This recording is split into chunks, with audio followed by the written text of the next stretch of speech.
Fala galera! Tudo bem com vocês? Seja bem-vindo a mais uma aventura científica.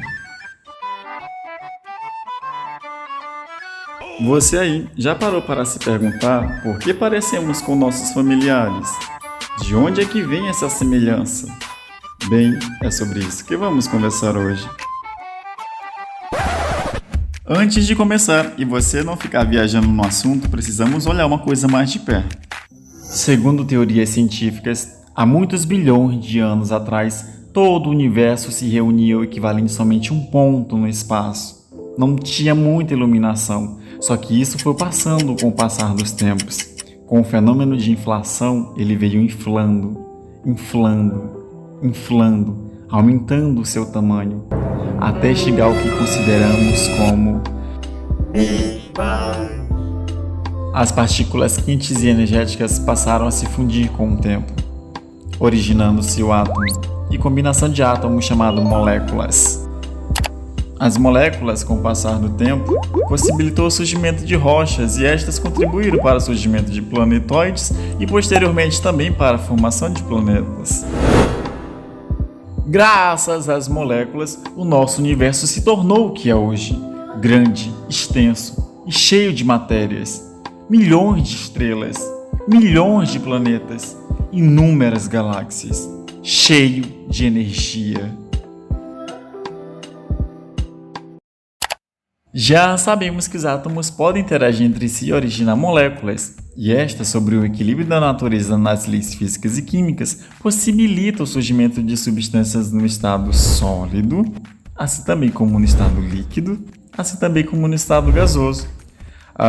Mas não é somente nesses estados que podemos encontrar matéria, elas também podem ser matérias vivas, e essas matérias vivas são as células.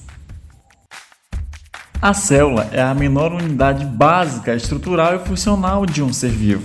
Mas elas não são desse tamanho, elas são microscópicas e precisamos do auxílio de um microscópio para poder nós conseguirmos observá-las. Dando ampliadas na célula cariótica, é possível visualizar no seu núcleo o seu material genético, o DNA. De nome químico ácido desoxirribonucleico, o DNA é formado a partir de duas fitas simples, tendo na sua região interna estruturas que de fato guardam as informações para o funcionamento do corpo. E o RNA, de nome químico ácido ribonucleico, é apenas uma fita simples retirada a partir de um DNA.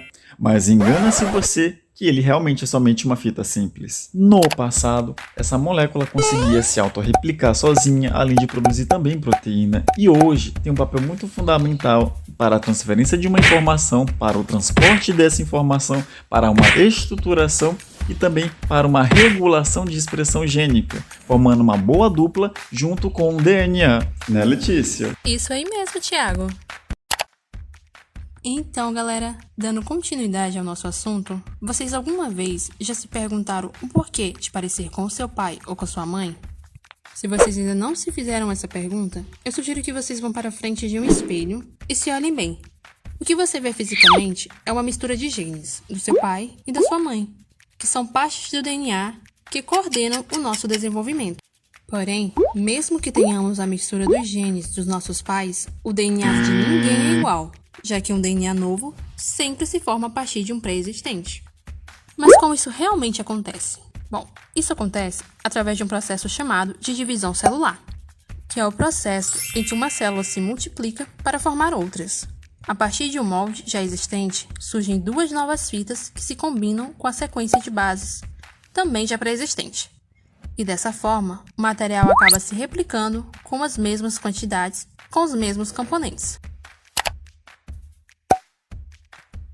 Quando um gameta fecunda um óvulo, ou seja, quando ele reproduz, eles irão fundir o seu material genético. Então, com a duplicação, nós temos um material criado de forma igual, para ambas as partes. Durante a duplicação, pode existir uma alternância nas bases internas. Essas mudanças podem dar origem a uma mutação. Quando o DNA se condensa muito, ele forma uma estrutura compacta, chamada de cromossomo. Lembrando que os cromossomos são estruturas que são compostas de DNA e que carregam o gene de um ser vivo.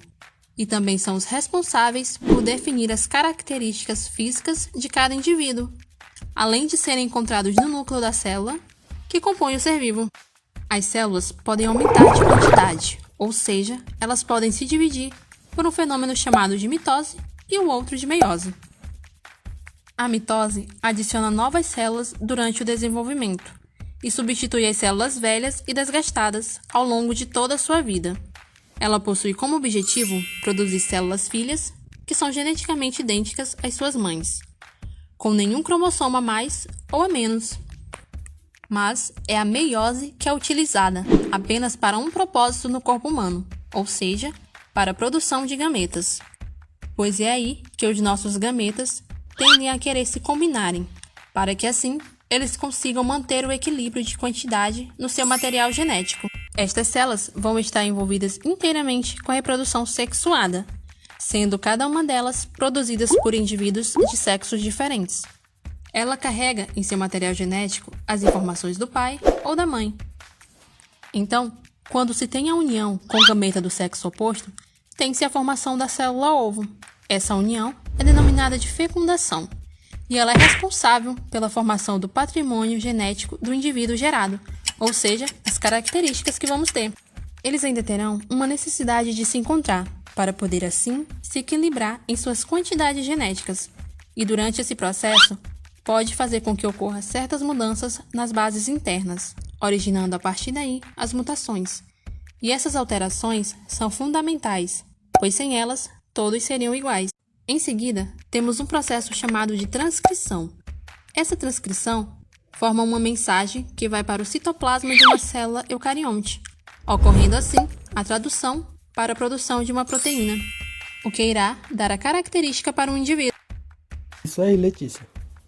Então, pessoal, agora que você já sabe o que é ser DNA e RNA, a sua importância, os seus mecanismos, vamos aprender um processo bem interessante que pode surgir durante a replicação. A replicação, que como vocês já viram, é o processo de formação de um novo DNA. Bem, essa replicação, para que ela seja considerada como um sucesso, é necessário que o DNA formado apresente as mesmas quantidades e mesmos componentes que o DNA anterior. Ou seja, ao pegar o novo DNA e ao compará-lo com o antigo, é necessário que ambos sejam idênticos, ambos sejam iguais. Porém, existe a possibilidade de que durante a replicação surjam algumas mudanças, algumas alterações nas bases internas, essas bases que irão formar o DNA. Portanto, essas mudanças elas fazem com que surjam novidades no DNA. Assim, esse DNA recém-formado, ao compará-lo com o antigo, eles serão diferentes. Essas mudanças, essas modificações que formam esse novo DNA são chamadas de mutações e é o que nós vamos aprender agora. Bem, mutação nós podemos definir como sendo um conjunto de mudanças no material genético, destacando aqui que o surgimento de mutações é um processo normal, um processo natural e que está sempre acontecendo. Ressaltando também que as mutações elas podem comprometer a vida do organismo portador, ou seja, pode resultar na sua morte, e também pode não comprometer a vida desse organismo, podendo muitas vezes beneficiá-lo e em outras trazer desvantagens. As mutações podem ter diferentes origens, como por exemplo as mutações espontâneas. Nesse tipo, a modificação surge durante os processos naturais do DNA, como por exemplo a replicação, durante a mitose ou durante a meiose. Também podemos ter as mutações induzidas. Como o próprio nome já diz, esse tipo de mutação tem um indutor, tem um causador. Esses causadores podem ser agentes mutagênicos, maus hábitos da pessoa, como por exemplo o fumo, e também pode ser a radiação. E também podemos ter as mutações que são cromossômicas, esse tipo de mutação que surge através de alterações na estrutura ou até mesmo no número de cromossomos. E agora iremos ver alguns exemplos dessas mutações. Primeiro nós podemos citar, e sem dúvida é o ponto mais importante relacionado a dessas mutações, é que elas constituem a principal fonte de variação genética que existe hoje. Ou seja, é a partir dessas mutações que temos toda essa variação entre os organismos que existem hoje. Também temos como exemplo dessas mutações a heterocromia. A heterocromia, que é uma anomalia genética onde o seu portador lhe apresenta olhos de cores distintas ou duas cores no mesmo olho. Ela é rara em humanos e é mais comum em animais como cães, gatos e cavalos. E ela é um bom exemplo, pois ela surge devido a uma modificação no cromossomo 15 de seus portadores. E também temos como exemplo a síndrome de Down, que é uma condição genética que é caracterizada pela trissomia no cromossomo 21. Ou seja, o cromossomo 21 ele se apresenta em trio, ele se apresenta em 3, enquanto todos os outros cromossomos de seu portador vêm em pares, vêm em dupla, vêm em 2. E também podemos citar a Covid-19. Isso mesmo, essa doença causada por membros da família Coronaviridae é um ótimo exemplo do resultado dessas mutações, uma vez que durante a produção de novos indivíduos nessa família ocorre uma alta taxa de mutações, e como nós vimos, essas mutações geram variação, e o resultado disso é que diferentes variações nos indivíduos circulam dentro do mesmo hospedeiro, podendo inclusive essas variações fornecer mecanismos para que o vírus consiga escapar das respostas imunes do seu portador. Agora já sabemos o porquê parecemos com os nossos familiares e que uma proteína é responsável por me dar uma característica. Só que para mim, ser humano, eu sou moldado também pelo meu social. Não sou somente esses meus comandos internos, biológicos, que são o meu material genético, o DNA e o RNA, que determinam essas minhas características. A minha interação com a sociedade e a minha apropriação da cultura do gênero humano vai fazer com que eu me humanize cada vez mais e que eu tenha as minhas capacidades primitivas, que são aquelas naturais, bem mais elevada. O meu foco, a minha atenção, a minha percepção, elas são maximizadas, elas são elevadas a partir do momento em que eu me aproprio da cultura humana e, sobretudo, da cultura científica.